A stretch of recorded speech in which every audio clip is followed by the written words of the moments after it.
호주 현지인교회를 섬길 때 인상 깊었던 모습이 있습니다. 매주 성도님들이 돌아가며 하나님의 말씀을 읽었습니다. 그리고 항상 말씀이 끝나고 이렇게 고백했습니다. This is the word of God. 이것은 하나님의 말씀입니다. 그러면 모든 성도님들이 함께 에이멘, 아멘 이렇게 고백했습니다. 그 장면이 저에게 매우 인상 깊게 남아 있습니다. 어떤 말씀을 나누던 성도님들은 그 말씀을 하나님의 말씀으로 고백하고 하나님의 말씀으로 받았습니다. 모든 성경은 하나님의 감동으로 기록되었습니다. 이것의 의미는 성경 저자가 자신이 생각나는 대로 아무렇게나 말씀을 기록하지 않았다는 의미입니다.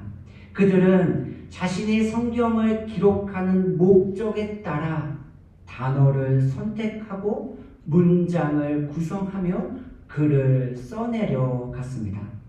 예수님은 예수님의 가르침이 실제로 이루어지고 있음을 많은 사건들을 통하여 보여주십니다. 사람들은 예수님의 가르침에 주목해야 합니다. 그럼에도 사람들은 자신들의 눈에 보이는 현상에 한눈이 팔릴 때가 있습니다. 왜냐하면 눈에 보이는 것은 우리의 마음을 사로잡는 매력이 있기 때문입니다. 예수님의 가르침과 귀신과 질병에 사로잡힌 사람들의 치유, 무엇이 사람들의 마음에 더 오래도록 기억될까요? 무엇이 사람들의 마음에 오래도록 간직될까요? 실제적인 현상이 사람들의 마음과 기억에 더 오래도록 남지 않을까요? 마치 말씀을 다 나눈 후에 어떤 것이 기억에 남습니까? 이렇게 질문할 때에 말씀이 잘 이해되도록 함께 나눈 예화만 기억되는 것과 비슷하지 않을까요?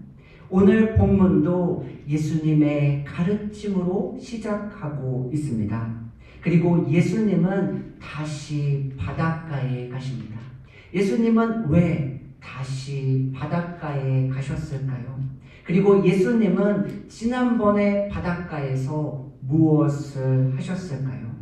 예수님은 갈릴리 바닷가에서 베드로와 안드레, 세베대의 아들 야고보와 요한을 부르셨습니다. 따라서 우리는 이번에도 예수님이 바닷가에서 누군가를 부르시겠구나 짐작할 수 있습니다. 마가복음 2장 13절입니다. 예수께서 다시 바닷가로 가셨다. 마가복음 2장 14절입니다. 예수께서 길을 가시다가 알페오의 아들 레위가 세관에 앉아있는 것을 보시고 말씀하셨다. 나를 따라오너라. 레위는 일어나서 예수를 따라간다. 예수님께서 처음 부르신 4명의 제자는 베드로와 안드레, 세베대의 아들 야고보와 요한입니다. 그리고 그들의 직업은 어부입니다. 예수님은 자신이 제자 삼은 베드로 장모의 집에 방문하셨습니다. 그리고 그 집에서 제자들과 장모와 함께 식사의 교제를 나누셨습니다. 오늘 예수님께서 부르신 제자는 레위입니다. 레위의 직업은 세리입니다. 예수님은 이번에도 세리의 집에 방문하십니다. 그리고 세리와 함께 식사를 하십니다. 예수님은 제자를 부르시고 그들의 집에 방문하시고 그들과 함께 밥을 드셨습니다. 예수님의 첫 번째 식사와 두 번째 식사는 사람들의 숫자 이외에 아무런 차이가 없습니다. 그럼에도 불구하고 바리새인들은 예수님의 밥상에 문제를 제기합니다. 마가복음 2장 16절입니다. 바리새파의 율법학자들이 예수가 죄인들과 세리들과 함께 음식을 잡수시는 것을 보고 예수의 제자들에게 말하였다. 저 사람은 세리들과 죄인들과 어울려서 음식을 먹습니까? 세리와 죄인들은 우리에게 특별한 불편함을 주지 않습니다. 그런데 왜 바리새인들은 예수님의 식사에 시비를 걸었을까요? 예수님이 세리와 죄인들과 함께 어울려서 식사를 하셨기 때문입니다. 바리새인들은 사람들의 삶을 세 가지 구성 요소로 나누었습니다. 시간과 장소와 사람입니다. 그리고 각각의 영역에 거룩의 등급을 매겼습니다. 거룩한 시간은 언제일까요? 안식일입니다. 거룩한 장소는 어디일까요? 성전입니다. 거룩한 사람은 누구일까요? 대제사장입니다. 바리새인들은 이렇게 거룩의 등급을 매겼습니다. 그리고 그 이외의 시간과 장소, 사람들은 거룩하지 않거나 부정했습니다. 이렇게 바리새인들은 자신들이 만들어 놓은 거룩의 틀 안에 갇혀서 살아갑니다. 그들은 부정한 곳은 가지 않고 거룩하지 않는 것은 만지지 않습니다. 세리는 세금을 걷는 사람입니다. 세리는 사람들에게 세금을 많이 걷습니다. 그리고 그는 정해진 세금을 로마에게 바치고 나머지 돈은 자신이 가집니다. 세리는 유대인입니다. 그럼에도 부정한 이방인들과 함께 어울려 생활합니다. 그리고 세리는 하나님의 율법에 조금도 관심을 갖지 않습니다. 그래서 바리새인들은 같은 민족임에도 불구하고 세리들을 죄인이라고 불렀습니다. 이것이 당시에 사람들이 바라보는 시선입니다. 우리는 다른 사람들을 어떤 시선으로 바라보고 있습니까? 우리의 시선도 바리새인들과 크게 다르지 않지 않을까요? 우리는 종교적인 언어, 거룩으로 사람을 평가하지는 않습니다. 구분하지도 않습니다. 그럼에도 우리는 우리 자신도 모르게 사람들을 구분하고 평가하고 있습니다. 사람들이 받은 교육의 수준, 사람들이 가지고 있는 재산의 정도, 사람들이 가지고 있는 사회적인 위치, 여러 가지 사람들이 각자 가지고 있는 기준으로 사람들을 평가하고 사람들의 등급을 나누고 있습니다. 학생 청년들은 어떨까요? 학교와 직장을 선택함에 있어 내가 정말 배우고 싶고 정말 내가 원하는 직장을 찾아 한 걸음 한 걸음 걸음을 내디딜까요? 어쩌면 자신의 학벌, 자신의 재산과 사회적인 위치를 높이기 위하여 학교를 선택하고 직장을 차지하고 있지는 않을까요? 예수님이 사람들에게 말씀을 가르치십니다. 그리고 예수님의 가르침은 권위 있는 자와 같았습니다. 예수님이 손을 얹고 말씀하시면 귀신이 떠나가고 질병이 치유됩니다. 예수님은 거룩의 등급 중 어디에 속하실까요? 예수님의 등급은 거룩의 중앙 가운데에 위치하고 있습니다. 그럼 앞에서 살펴본 세리는 거룩의 등급 중 어디에 위치하고 있을까요? 세리는 거룩의 등급 안에 들어올 수 없는 사람들입니다. 그들은 거룩의 등급 바깥에 있는 사람입니다. 거룩의 중앙에 있는 예수님이 거룩의 바깥에 있는 세리들과 죄인들과 함께 식사를 합니다. 이것이 무엇을 의미할까요? 예수님은 당시에 바리새인들이 가지고 있는 거룩의 등급을 무시하고 있습니다. 신문을 통하여, TV를 통하여 높은 위치를 가지고 있는 분들이 가난하고 어려운 동네를 방문하여 봉사하는 장면을 볼 때가 있습니다. 사람들의 대부분의 반응이 무엇입니까? 와, 저 사람 대단하다.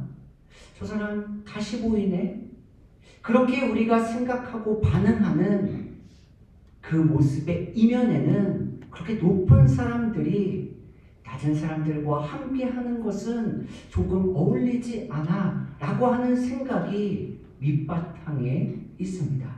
그럼에도 불구하고 예수님은 거룩의 등급을 무시하시고 세리와 죄인들과 함께 식사를 하셨습니다.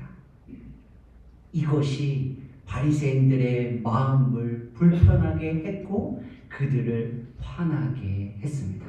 그런데 예수님은 이런 일들을 반복하셨습니다. 상업과 무역이 발달한 도시 여리고 성에서 세관장의 직업을 가지고 부자로 살아가는 사람이 있습니다. 그의 이름은 삭개오입니다. 그는 겉으로 볼 때 잘 살아가고 있었습니다. 그러나 그의 실제적인 삶은 사람들의 비난과 조롱 그리고 멸시와 냉대를 받으며 살아갑니다. 예수님이 그에게 찾아와 말씀하십니다. 누가복음 19장 5절입니다. 삭개오야 어서 내려오너라. 오늘은 내가 내 집에서 묵어야 하겠다. 세리는 죄인입니다. 그렇다면 세리들을 관리하는 세관장 삭개오는 바울의 표현으로 죄인의 우두머리입니다. 그런데 예수님은 삭개오에게 찾아오셨습니다. 그리고 그의 집에 방문하십니다. 그곳에서 예수님은 무엇을 하셨을까요? 예수님은 삭개오와 함께 밥을 식사의 교제를 가지십니다. 사람들은 이런 예수님을 향하여 또 다른 이름으로 예수님을 부릅니다. 마태복음 11장 19절입니다. 세리와 죄인들의 친구로다. 예수님이 이렇게 세리와 죄인들의 친구가 되시는 이유가 무엇입니까? 사람들이 그리고 바리새인들이 불편해하고 화를 내매도 불구하고 이러한 일들을 반복하시는 이유가 무엇입니까? 마가복음 2장 17절입니다. 나는 의인을 부르러 온 것이 아니라 죄인을 부르러 왔노라. 예수님이 이 땅에 오신 목적이 죄인들을 부르러 오셨기 때문입니다. 예수님이 가시는 곳을 따라갑니다. 그런데 그곳에 세리와 죄인들이 있습니다. 예수님이 가시는 길을 따라 걷습니다. 그런데 예수님은 그곳에서 세리와 죄인들과 식사를 하십니다. 그래서 사람들은 예수님을 향하여 세리와 죄인들의 친구라고 부릅니다. 예수님은 세리와 죄인들을 찾아가십니다. 그리고 그들과 함께 식사하십니다. 저는 오늘 우리가 이 질문에 우리가 관심을 갖기를 원합니다. 예수님과 함께 식사하는 그 현장에서 어떤 일이 일어났을까요? 마가복음 2장 15절입니다. 이는 그들의 숫자가 많았고 예수를 따랐기 때문이다. 누가복음 19장 8절입니다. 삭개오가 일어나서 주님께 말하였다. 주님 보십시오. 내 소유의 절반을 가난한 사람들에게 주겠습니다. 또 내가 누구에게로 강제로 빼앗은 것이 있다면 4배로 하여 갚아 주겠습니다. 당시의 사람들에게 죄인으로 불리는 세리들이 예수님을 따릅니다. 그리고 그들의 우두머리 삭개오는 식사 중 자리에서 일어납니다. 그리고 자신의 삶의 방향을 돌이켜 물질에서 예수님을 따르는 길로 나아갑니다. 예수님은 자신을 3번 부인한 베드로를 찾아오셨습니다. 예수님은 예수님의 사랑으로 그를 회복시켜 주십니다. 그리고 예수님은 그가 받은 소명을 다시 한번 확인해 주십니다. 그런데 베드로를 회복시킨 예수님의 순서가 어떻게 되나요? 요한복음 21장 15절입니다. 그들이 아침을 먹은 후에 예수께서 시몬 베드로에게 물으셨다. 요한의 아들 시몬아, 내가 나를 사랑하느냐? 제자들이 예수님이 준비한 아침을 먹습니다. 그리고 그 아침을 다 먹은 후에 예수님은 베드로를 자신의 사랑으로 회복시키십니다. 예수님의 순서가 식사 그리고 회복입니다. 부정한 사람이 있습니다. 그가 성전에 갑니다. 그가 대제사장에 자신의 죄를 고백하고 제물을 드립니다. 그리고 이제는 내가 하나님의 말씀대로 살겠다 결단합니다. 이제 그는 깨끗하고 정한 사람이 되었습니다. 이제야 이 사람은 사람들과 교제할 수 있게 되었습니다. 이것이 당시의 사람들이 살아가는 생각입니다. 우리의 순서는 예수님과 반대일 때가 많습니다. 우리는 먼저 질문합니다. 당신이 나를 사랑하십니까? 당신이 나를 신뢰하십니까? 당신이 나와 함께하기 원하십니까? 우리는 그 대답에 따라 함께 밥을 먹을지 먹지 않을지를 결정합니다. 그러나 예수님은 먼저 식사의 교제를 나눕니다. 그리고 레위, 삭개오, 베드로 그리고 많은 죄인들을 회복시키십니다. 식사는 단순히 밥을 먹는 자리가 아닙니다. 식사는 식사로 끝나지 않습니다. 교제는 교제로 마치지 않습니다. 그곳에서 자신의 생각의 확장과 자신의 삶의 변화가 일어납니다. 예수님께서 부분적으로 보여주셨던 이 식사의 모습이 완성된 사건이 있습니다. 우리는 그 모습을 최후의 만찬이라고 부릅니다. 예수님이 잡히시기 전날 밤 예수님은 제자들과 함께 식사하셨습니다. 마가복음 14장 22절입니다. 화면에는 없습니다. 그들이 먹고 있을 때에 예수께서 빵을 들어서 축복하신 다음에 떼어서 그들에게 주시고 말씀하셨다. 받아라, 이것은 내 몸이다. 23절입니다. 또 잔을 들어서 감사를 드리신 다음에 그들에게 주시니 그들은 모두 그 잔을 마셨다. 24절입니다.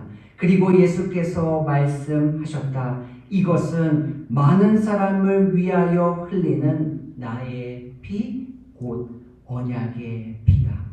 예수님은 제자들과 식사하는 도중에 빵과 잔을 나누어 주십니다.